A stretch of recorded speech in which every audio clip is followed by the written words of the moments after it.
Welcome to the Adam Rothstein Hockey Podcast. This is your podcast for all things hockey. On this podcast, we talk about past history to the modern day and what you can do to grow the sport. I am your host, Adam Rothstein. All right, let's get to the show.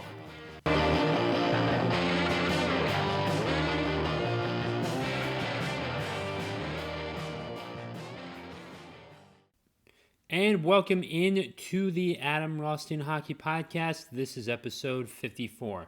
So today I am going to be talking about the Stanley Cup Finals and why I think they are perhaps the best playoffs in all of professional sports.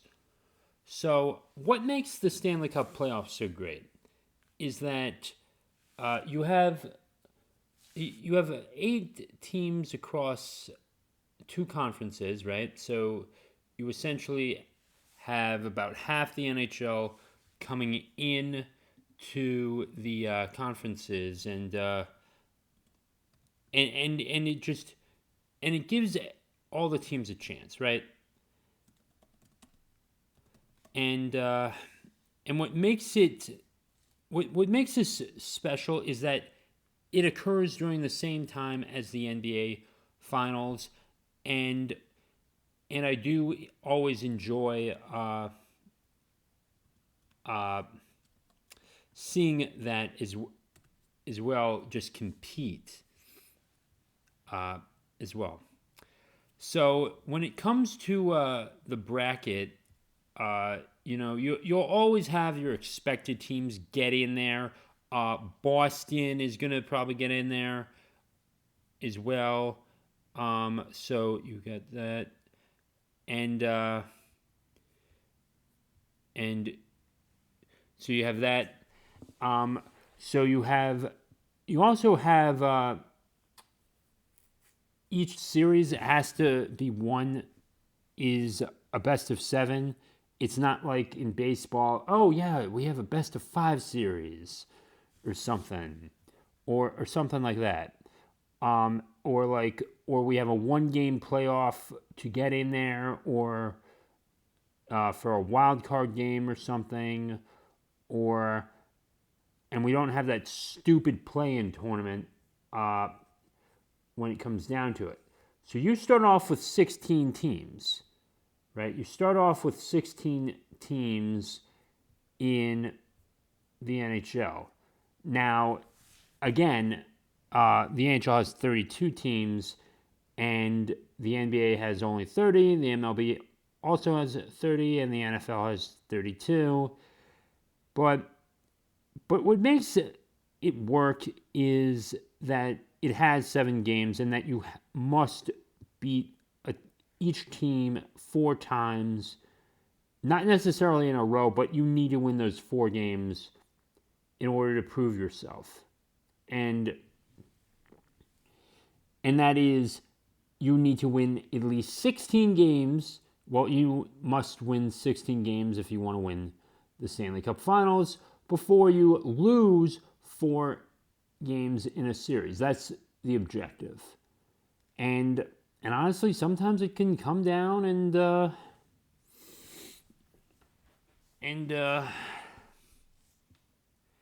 it could just be over, too. I mean, I never even expected the Avalanche to win last year, to be honest with you. I really didn't. Not at all. And what makes that special is that anyone can win. And the underdogs in hockey just seem to do better than in basketball or even baseball, too. Because the clock is moving, can be moving for a long time. It can be moving for 5 minutes straight, too. And that's all, and a little side note, that's why we see advertisements on the players' helmets now, along with the additional transitions on the boards and all that nonsense. But that's a bit of a side note, and I'm getting off track. So, where was I? So the 5 minutes, yes, the game can continue for quite a while, and potentially, there could still be shots on net and everything, and potentially, even though it's highly unlikely to happen, you could run the whole 20 minutes out, and there'd be no stoppages because you have teams line changing as well, and that also keeps the momentum up with just the game of hockey as well, because the stakes are high. You need to make sure you're changing correctly. In basketball, you just check in. Lame. That's so lame, because it's not like it's like you stop the game, some guy gets fouled or something, or the ball goes out of bounds.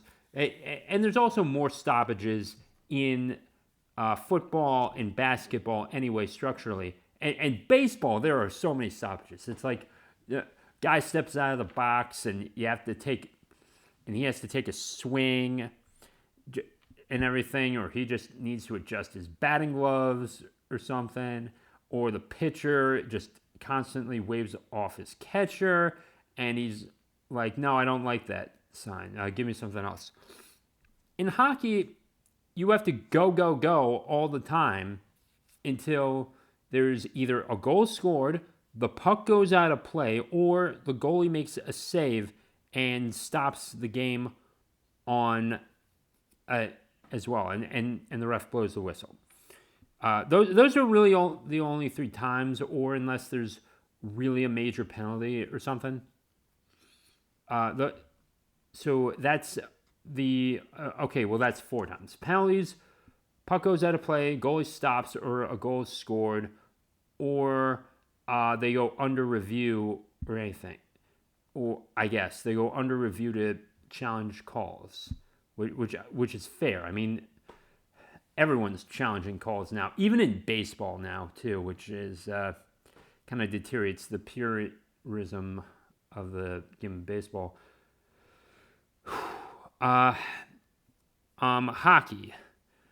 Back to it. It's definitely a very unique sport. As well, with the NHL playoffs, there are no shootouts. There are no shootouts at all. Everything's 20 minutes. It's real hockey, and you're not going to lose in a shootout to someone, which is pretty dumb in my mind. I think if since I'm on the side notes all day today, a bit on soccer, it came down to a shootout, and the goalie couldn't move in a certain way, or the goalkeeper in soccer couldn't move a certain way, couldn't lean into a certain way. And it's like, in hockey, the goalie can come out as far as the red line if he so chose to. But before that, there'd be a penalty. But if Ilya Sorokin wants to come out to the blue line in the shootout and then just go back and then just pull it like a Dominik Hasek if he so wanted to, that's not against the rules. And I think it's just, there's a bit too much penalties in other sports a little bit. There's also just certain aspects that, deteriorate other sports as well. Like in soccer, you can't lean a certain way, and you get all this yellow card stuff, and you can't slide certain ways. And in hockey, it's just more clear that you can check, and also the refs seem to let things get away as well. I mean, like if I take an elbow to the face in a high school, if I can take an elbow to the face and the ref's not going to call it and I can keep going, like, I'm going to keep going. I love this game too much to let my team lose. And and soccer players just, I think that's why I never got into soccer, is that they, like, the players are just constantly looking around for the ref to give them something. But no, we're go in hockey, and that's makes the difference all day as well. Stanley Cup Finals. Most Hall of Famers will usually play in the Stanley Cup Final. Unless your name is Marcel Dion, then I'm sorry, you're not going to play in the Stanley Cup Final. But other than that, most players will definitely will most likely play in the Hall of Fame. Even some players that you just don't think that they're just not Hall of Fame worthy exactly. Jeremy Roenick was really good back in the day, and he played for the Blackhawks in '91 as well. 91. Yeah, he was there, and Teemu Selanne, I think. No, Teemu Selanne played in 2007 with Mr. Getzlaff, and they won that cup together. And you also had you have Ovechkin, who got in and won the Conn Smythe, and I honestly thought for the longest time he wasn't even going to get in. You had Crosby get in. You have Marc-Andre Fleury as well. He's going to get in. Roberto Luongo played with the Canucks, and he got into the Hall of Fame. He played in that one game with the Canucks, and he almost won a Stanley Cup, but he just could not get in, too. Tim Thomas won the Stanley Cup Final in 2011 and took over Tuukka Rask's position for a little while and won the Conn Smythe, but he's not going to the Hall of Fame, too. But you could just have like really good players just play and not get in, to the Hall of Fame. But the 16, I think that what many people have debated on was the 16 team bracket, where you have one team that is just gets lucky too.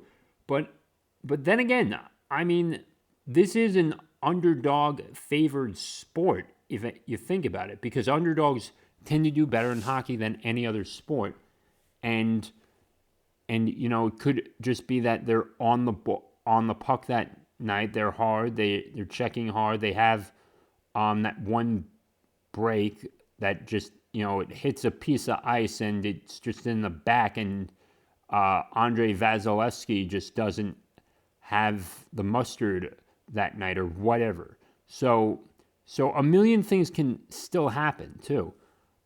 Now, in terms of my predictions of who's going to win the Stanley Cup, I don't know. I do want to say that the Penguins actually have a chance. I'm going to say that right now. Yes. Did the New York Islanders beat them recently in their own arena? Yeah, they did. But I think if we go down to it, I think Crosby could certainly do it again. Rangers, it's still hard to judge, but if I had to give it to any team, I'd still say Boston. But then again, if Washington does get in to the playoffs, I'll have to go to Washington, because for whatever reason, they always seem to find a way to beat Boston. Even when Boston's good, too. Like, even like during the 2010s, like they still found a way to beat Boston all the time. And I was like thinking, what the heck? And whenever they had to face Boston, the Capitals, they still just found a way to do it. And Boston and the Bruins are like, huh? Like that's the one thing you grow up doing as well. Playoff rivalries.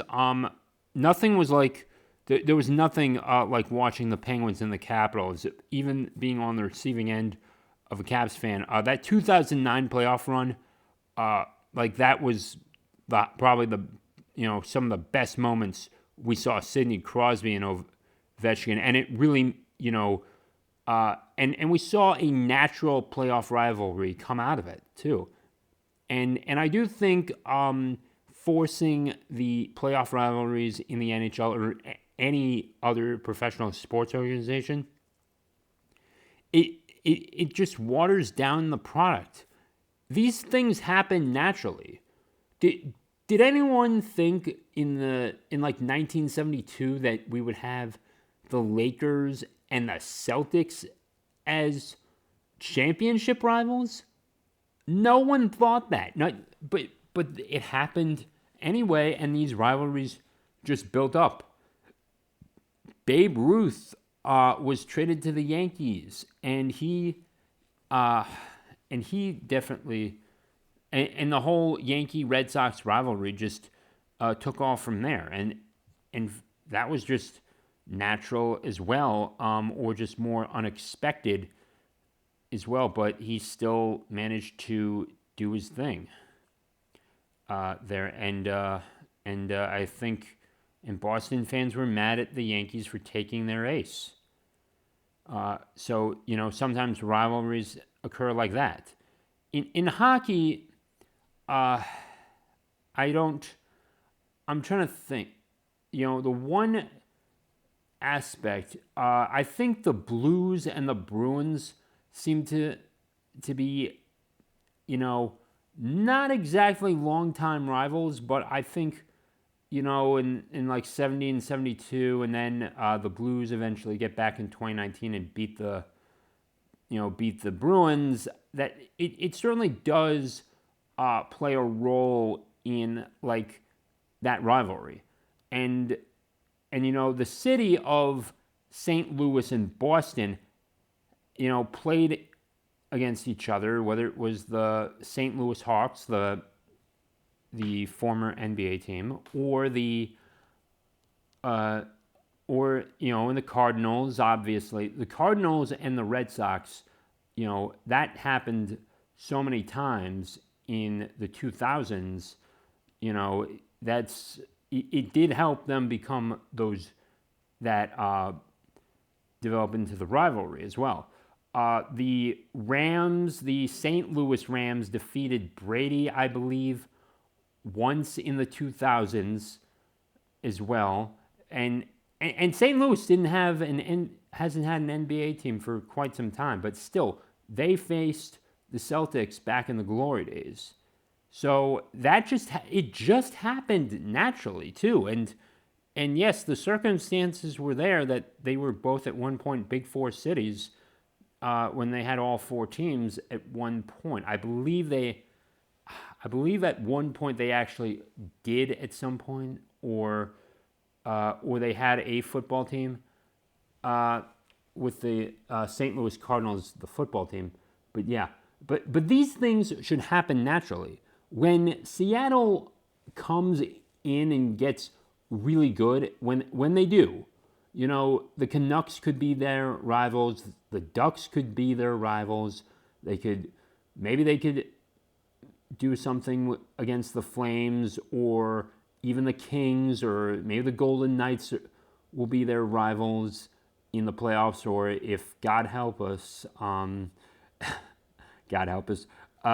you have the Coyotes take on the Kraken at some point. I think that would be just excellent for hockey when that happens.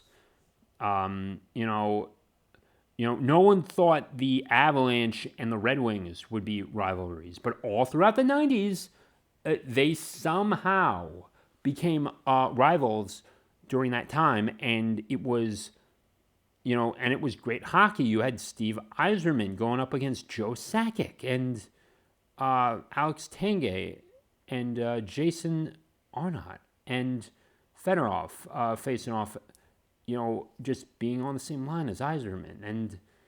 And even the earlier days of Nick Lidstrom, and eventually Hasek would join the Red Wings as well. And Lidstrom certainly was, probably like the bedrock in the 2000s as well. And Pavel Datsyuk still made a name for himself as well. But what occurred to, of the dominance of the 90s was that, these players, built up their team and just had built up their chemistry, and they just found a way to make it flow. And whenever they went up against, and they just came into contact with each other, the Red Wings and the Avalanche, and we got great hockey out of that. I liked it. And, and the Red Wings would get past them, and the Avalanche would get past them, and then one of them would win the finals, or they would lose to whoever, or I'm sorry, the Red Wings would lose in the finals, or the Avalanche wouldn't quite make it, or for whatever reason. But when they faced each other in the 90s, golden era of hockey, in my mind, golden era. And we don't have that anymore, really.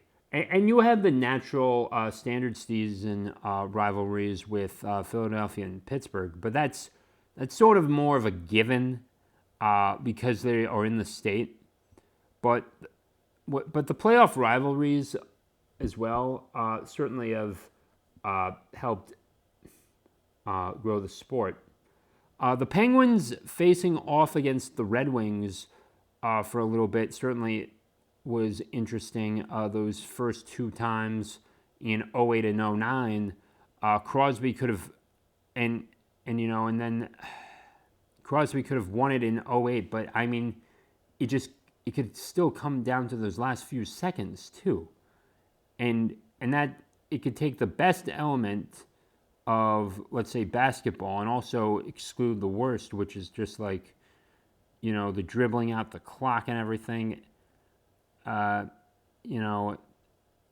sort of, it can still be very exciting because, you can only score so much, so as well. And you still have a lot of shots in hockey, but still, how many actual shots does, when you put it all together, you could have potentially 80 shots in a hockey game, 40 for each team. And if it goes to overtime, then yeah, it could be very likely that it could happen. And sometimes, your goalie slips, your goalie just is screened as well, and it just makes it worth watching too, because you don't know what you're gonna get. It's like a box of chocolates from Forrest Gump. But every time I introduce anyone to hockey and show them the playoffs, they're like, I like this sport, and when you start from there, they're like, wow, too. There was a YouTube video years ago where Irish people watched it for the first time, and they're like, yeah, this is pretty cool, too. And they referred to the hockey games as matches, which is like, God, grow up, you people. And it's like, I don't know if they just don't understand the terminology, but it was actually double IHF games. But had they shown them the Stanley Cup Finals, like Boston and Vancouver, I think they would have fallen in love with it because there's not, the NHL playoffs are probably the most internationally recognized out of all of them, and that includes the NBA as well, because you have more stars across more nations in the NHL, whether they're from Norway, Sweden, Finland, Germany, Russia, Poland, Czechia, Canada, and the United States as well. I even think there's even a French player as well. And Yugoslavia, maybe. I'm sorry, Slovakia, not Yugoslavia, but that. And so and it is more internationally recognized. Of course, the NBA does have their international stars as well, but as a percentage, there's more international stars in the NHL that are not in Canada or America as well.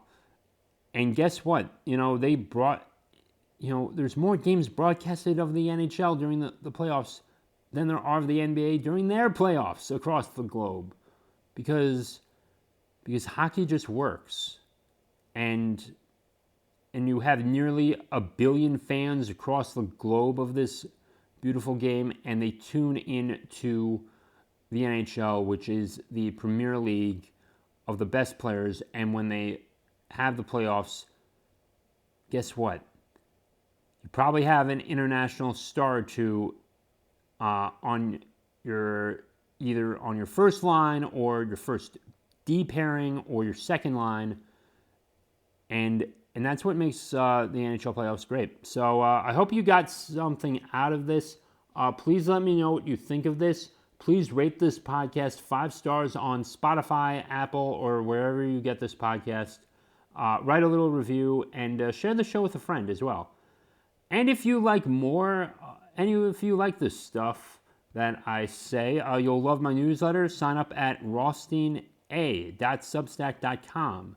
You can sign up either for free, or if you want the premium version, that's just $5 a month.